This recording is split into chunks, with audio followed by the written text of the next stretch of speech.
So, now you know what we are, now you know what you are. You'll never grow old, Michael. And you'll never die. But you must feed.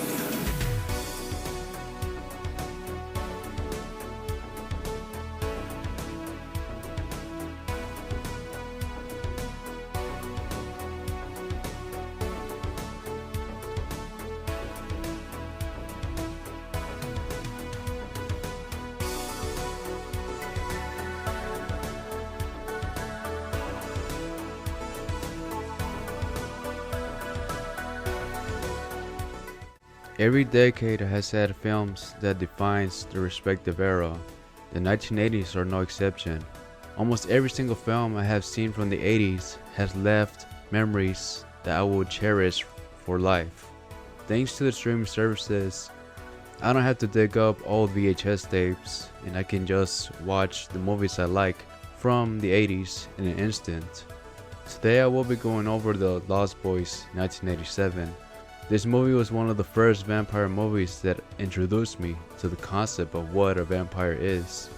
Even though I was born a decade later after this film was released to the world, it still resonates with me, and I believe I'm not the only one. When I think about the 80s, I always think about rock and roll music and how everyone used to have very stylish hair. Not only that, but also when I think about the 80s, I think about neon colors for some reason.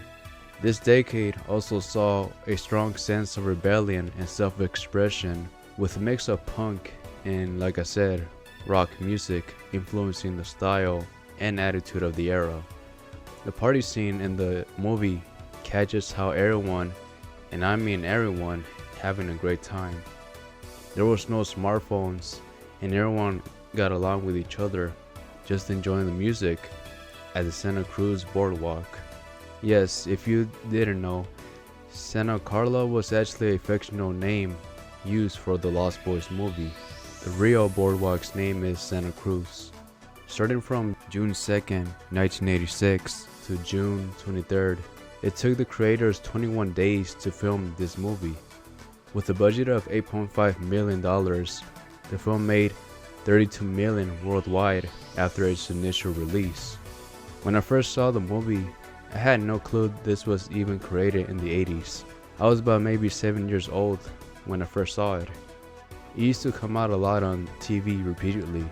What I first remember seeing was the Lost Boys roaming around the beach with their cool looking motorcycles. To be honest, I was immediately hooked by the music and how everyone seemed to be having a great time riding in their motorcycles. What I didn't expect to see was that the motorcyclists started to turn into vampires. As you might guess, yes, I got scared and I started to close my eyes. When I look back at how the makeup for the vampires came out, I gotta say, I'm really impressed. The Lost Boys makeup was designed to balance the characters' youthful, rebellious appeal with a terrifying and monstrous look while they transform into vampires. The makeup was designed by Greg Canham, who was a special effects artist known for his work in the horror and fantasy genres. He wanted the vampires to retain a cool rock star look while also being frightening when they revealed their true form. To make this happen, he created prosthetic appliances for the actors like the exaggerated forehead ridges, sharp fangs, and the glowing, menacing eyes that became iconic and helped define the visual identity of the Lost Boys. Looking back at the movie, this film wasn't all just horror. There were genuine funny parts too. Sam, played by the late Corey Haim, and the Frog Brothers, played by Corey Feldman and Jameson Newlander, provided humor throughout the movie. The part when Sam found out that Michael became a vampire and how he was going to tell his mom about it will always be a hilarious scene for me. The vampires led by David wore cool outfits that combined the rebellious vibe of rock stars with the danger of the undead. The mix of horror and style made these vampires at the time seem cool rather than terrifying. There was this movie I used to watch from Disney called Peter Pan. I remember around the same time, this is when I discovered the Lost Boys film as well. I learned that the Lost Boys from the Peter Pan movie and books were actual reference used for the concept for the Lost Boys vampire movie. The creators of the vampire film borrowed J.M. Barrie's books of Peter Pan, and they came up with the idea for the Lost Boys vampire film. Just like the vampires in the Lost Boys never getting older, J.M. Barrie's Lost Boys never grew up as well. Michael, who is the main protagonist in this film, faces the classic teen struggle of rebellion, temptation, and identity.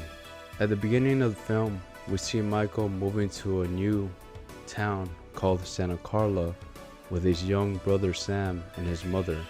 Moving to a new location sets up his struggle with identity as he tries to find his place in the new town, facing uncertainty and a desire for independence. One night at the boardwalk, he saw a star and quickly became attracted to her.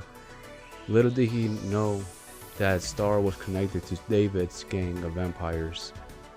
Him becoming friends serves as an introduction to the dangerous appeal of the vampire lifestyle. Michael's rebellion and temptation tendencies come into fruition when he started to hang out with David's group. David and his friends represent a rebellious lifestyle that offers Michael a sense of belonging and power, something lots of teenagers in any era would want. However, joining this rebellious group of vampires comes at the loss of his humanity. When Michael drank David's blood from a bottle, unknowingly he begins the process of becoming a vampire. As Michael transforms into a half vampire, he struggled with his identity. He wanted to maintain his connection to his family and to stay human, but he was also drawn to the freedom and power that comes with being a part of David's group. He had to decide whether to embrace the darkness within him or to fight to remain true to himself. Many teenagers struggle to fit in with the group while staying true to their core values. The only way that he was going to become a full-fledged vampire was if he killed someone and fed on their blood. Star and the little boy named Laddie were half vampires too, and were also struggling with making this decision as well. Despite Michael becoming a half vampire, Michael's love for his family anchors him and helps him resist turning into a full vampire.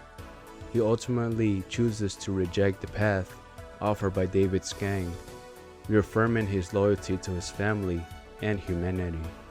The Lost Boys changed how vampires were actually viewed in pop culture. They moved away from traditional gothic, older vampire approach and introduced a younger, more cool-looking vampire on the big screen.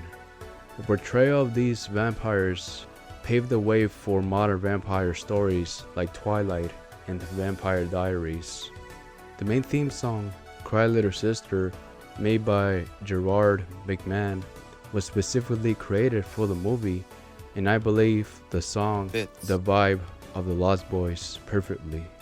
The blend of horror, style, and comedy allows the movie to resonate with both horror fans and casual viewers, turning it into a cult classic.